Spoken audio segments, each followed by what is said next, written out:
boys, Britical Saiyans here. I'm Jonah. And I'm Matt. And we got some more products. Yay.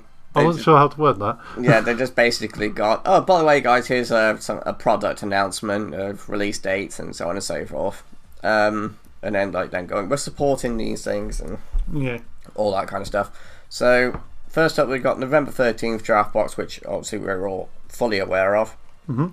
November 20th, the Battle of Ants and the Battle in Ants. I'm not sure if these had confirmed release dates before, but obviously we do now that they're fine. And then these two expansion sets have 5 new cards, each that support archetypes from the first set and second set of the Unison Warriors. Yeah. These products also contain the first official dice, perfect for your Unison cards. I really want to see what those dice look like. And then next up is the sneak peek products are coming in 2021. So January, we've got the Unison Warriors free set and premium pack plus the ultimate deck. So the ultimate deck is a pre-constructed competitive deck that has a lot of foil, apparently. And it's best for people who have been out for a while but want to get back in, or people who just want to muck around. Yeah. And apparently dominate, but we'll see. We'll see what's actually in that. Let's be honest, if you've been playing this game for a while, you're going to buy the ultimate deck and just rip it apart. It depends what's in it. Yeah. And then March, we have the Battle Evolution booster. So previously themed boosters and draft boosters were released in addition to the main boosters. Theme boosters focused on recreating scenes from the source material with a special twist. You can make entire decks using only the cards from given theme booster, which obviously we did with the Clash of Fates. Well, Clash of Fates tournament pattern and World Tournament was the most restrictive. That one was like you have to use World Tournament. Draft boosters were designed to give players the best draft experience possible, while also including cards that could open up new deck building possibilities in their other formats, also very expensive cards. Yep. So Battle Evolution boosters, on the other hand, are designed to help players at all stages of play evolve their decks into the next level. For beginners and returning players, we're including hard to find and sought after reprint starter and expert deck exclusives and promo cards that will also be included. Cards foiling and rarities may differ from previous version. Card foiling and designs are not finalized.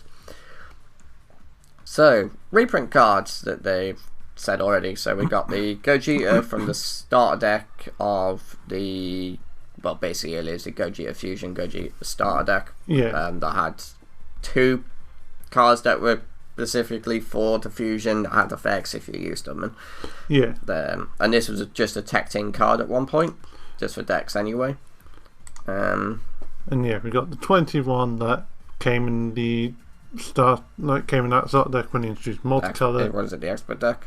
Expert deck. Expert deck. But that was one that everyone was just taking into any sort of blue-green build because it just did burn damage. Yeah. So it was just get your opponent down to 1 and then kill them. Yeah. Bardock, Father and Son, they've decided to reprint this from Draft Box. Is it Draft Box? Yeah. Yeah, Draft Box. And then they've reprinted Sensibine and Fly Nimbus, which what they've set up here basically counts for these two. Really sought after cards because they're both insanely good. And it just makes them easier for people who new to the game new to the game, or find themselves using up their copies rather quickly. And then they've decided, so there are also 4 super rare cards being included as reprints with new illustrations for now. Here are 2 of them. Oh, so they're only doing these 4. Okay, so we got Super Saiyan Vegeta, I can't even remember his name, Exploiting Weakness. So it was a counter play that can be reduced by 2 if it's your opponent's turn. If your leader card is red, reduce it by 2. When it comes in, you choose all your opponent's battle cards and they get minus 20k, and then your leader gains 5k. So it was a very, very powerful red card. Yeah. Basically, that new artwork looks nice. And it only came in a draft box as well, so that's what. Well, these are all draft box ones. Yes, these are all draft box reprints. So we got a Booney. So what was this guy? Like, I barely remember this. It was the one where you play tokens off of him and then he can't die if there's a token out. You play afterimage tokens. Can't leave your battle if you have afterimage in play. Well, can't be carried if you have an afterimage token. And then once per turn, your opponent reveals top card of their deck. If it's a battle card, start of your opponent's turn. You choose up to one of your blue energy and switch it to active. So just a nice 20k beta that protected itself. And got energy back. Yeah. Which is just, it's such a good card. And then we've got Reram, Punishing Passion. So activate main, pay 2 green. If your leader card is green and you send this card from your drop area to your warp, your opponent chooses 2 cards in their hand and places them in a drop area. So yeah, just hand destruction. Yeah. Very, very good hand destruction. And then the other one they revealed otherwise is Basil, Fatal Rampage. So he's just a permanent, only one copy can be in play. Auto, when this card is played, you draw a card. And he's got activate main once per turn. His opponent has 5 or more cards in rest mode. He gains 15k power and dual attack until the start of your next main phase. I wonder if they'll just change that permanent to just be the word unique, because that's basically only what it is. Yeah, they probably will with the reprint. I hope. Unless they're like, oh no, we have to keep it like that just in case. Which is like, it's unique. So it's a 19 dual attacker basically. Yeah. The Battle Evolution booster will have 125 cards in total, not including holographic versions, with 57 reprints. Oh boy, 57 reprints. Established players will find a lot to love about the reprints, but there are plenty of new cards too, 67 to be exact. So 67 new cards. Ooh, yeah. Ooh, awesome. For Super Rares, we got a total of 16, with 12 being new cards and 4 being the reprints discussed above. We are making sure that there are plenty of new cards for you to dig into. Yeah.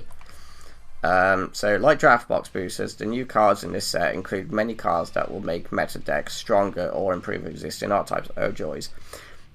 As soon as I said the word meta, I was like, oh god, no. Bring other stuff into the meta, not the current meta. Like how they say make meta decks stronger, it's like, no. We want new things in the meta. Well, personally, I do anyway. I want to see the meta kind of diverse a bit more.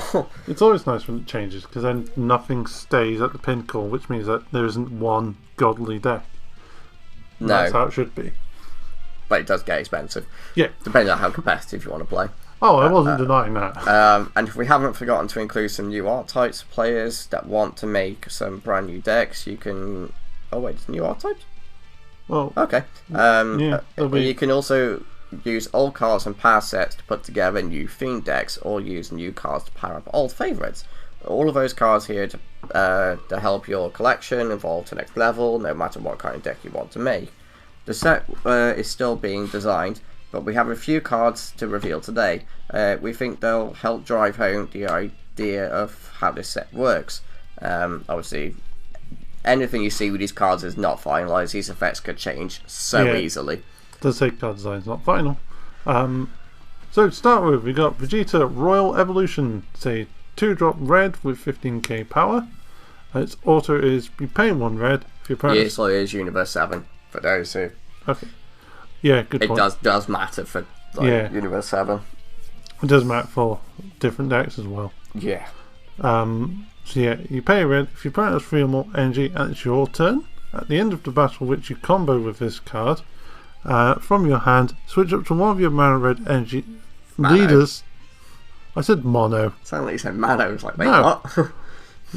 Switch one of your mono red leader cards to active mode, and that card gains 5k power and has its keyword skills negated for a turn. You can't activate non-keyword leader card skills or skills on copies of this card for a turn. It's really annoying to read with all the blue. It's got more. And in active battle, you pay red. If your leader is mono red and you discard this card from your hand, choose up to one of your opponent's battle cards, and it gets minus 10k power for the battle. So standard red. Yeah. And now we got Super Saiyan 3, Son Goku, even further beyond. So 4 cost, 15 barrier, swap. He is Goku's lineage. Swap is coming back. So swap 5 for 3 yellow. If you add 3 or more energy, Goku's Wait, if you have 3 more energy, Goku's the new card with energy cost of 5. Okay, that just my brain cannot process that for a second. Activate main, pay 1 yellow. If all your energy is mono yellow, and you choose 1 Goku's the card in your battle area with energy cost of 2 and return it to your hand, play this card from your hand, then add up to 1 card from your life to your hand. You can't play copies of this card for the turn. I cannot wait to make Goku's lineage again. Because it was one of the most popular deck profiles on the channel. One of the most popular decks. The amount of times you just see that on like streams and tournaments, and people just like, oh well. No, they use Storm, not Goku's lineage. There's a difference. Yeah. I was doing Goku's lineage. So we've got Nappa and Cybermen, the first invaders. So, the awakened side. Yep, the awakened side with the new Nappa leader, which is red. Also, when this card attacks, you play up to 1 Cyberman card from your deck, then shuffle your deck. Also, once per turn, when one of your Cybermen cards is KO'd, choose which one of your opponent's battle cards, and it gets minus 10k power for the turn. And then it's a active main, once per turn, look up 7 cards from the top of your deck, add to 1 red Vegeta or Nappa card, and then cost 4 less among them to your hand. Shuffle your deck. If you're out of the card, choose 1 card in your hand and place it at the bottom of your deck. Yeah, and that Cyberman Unison that came out is blue. Is blue. And the previous Cyberman stuff is green. So TN is finally a leader. But this is his unawakened side. So auto, win this card attacks, draw 1 card, then add up to 1 card from your life to your hand. Okay, so Broly already. Activate main, add up to 1 green Chapsu card with 5k power or less from your deck to your hand, then shuffle your deck, then negate the skill for the game. Okay, so he's one of those type of leaders. Awaken, when your life is at 4 or less, you may play 3 multi-form tokens to your battle area, and then it explains what the multi-forms are, and then switch up to 1 of your energy to activate or flip this card over. That's a good awakening. And you're like, yeah, but your life has to be at 4 or less. You play 3 battle cards basically, and then get 1 energy back. You get 3 tokens and an energy, which isn't too bad. No. So we've got Super Android 13, Never Ending Bloodlust. It's a new blue unison. Costs specified cost 2, 14k power. I completely overlooked the fact that it was a unison. Active main, if you don't have a unison card in play, and you choose one of your opponent's clone tokens and remove it from the game, play this card from your hand in rest mode with a marker on it. Oh, okay. So plus 2 active main. One of your mono blue lead cards gets plus 5k power. Minus 5k? Yeah. Wow, okay. Gets plus 5k power for a turn. Your opponent's clone tokens can't attack during your opponent's next turn. Oh, thank God. Took long enough. And then minus 4 active battle. This card gains 11k power and double strike for the turn. So 25 double. It's the plus 2 that you're just like, yes! Yes! Finally! Yeah, the plus 2 I'm happy about, because if I couldn't get rid of tokens fast enough, they would just keep piling up and I keep getting smacked by my own tokens. I'll let you read this one as well. Oh, okay. And then we've got Android 16 Steadfast Ally. Say 7 drop, 25k power. He has Exhaust and Double Strike. Arrival blue, green by paying 2 blue and 2 green. Its first auto is when this card is played, it up to 1 Android 21 card with an edge cost of 5 less from your deck to your hand. Shuffle your deck and choose 1 Android 21 card with an edge cost of 5 less in your hand and play it. I'm sorry, what? So you just play in search 21. And then burn your opponent. No, that's come out from the NG. Oh. They did balance that. I'm pretty sure. I can't remember. Well, and then when this card attacks, your opponent chooses 1 card in the hand and discards it. Oh, joys. I'm actually. You're gonna take a look now. I'm double questioning because I'm like, hang on. No, when you play this card. So yeah, it's just another way of doing it. Yeah. If you don't choose, I guess if you don't choose the Super 17, or is it? I don't know. It's all right, but like the forecast for arrival makes me question if I'd run it. don't know. Anyway, guys, so thank you very much for watching. There was a lot to take in. To be fair, I know it may not seem like it, but there was a lot of information there, and we got a lot to look forward to, Definitely. which is nice. And the ultimate deck, is it called the ultimate deck? Yeah. I'm really curious what's in there. Yeah. And then obviously this set with the Goku's lineage. I really want to bring that deck back for you guys. So trust me, I will be bringing that back for you as soon as possible. So as soon as that set drops for us, expect a deck for it, guys. Yeah. So do leave thoughts and theories into like cards and decks below, because like obviously we've seen some leaders. So like, do you think that maybe Nappa's going to be a red-green deck? Is Tien going to like do stuff with tokens, just like Nappa? Well, Nappa's doing Cybermen, but Tien might do something with tokens, and like what would that be? So just give some opinions. We like theorizing, so yeah. So guys, thank you very much for watching, and we'll see you next time. Bye bye. Bye.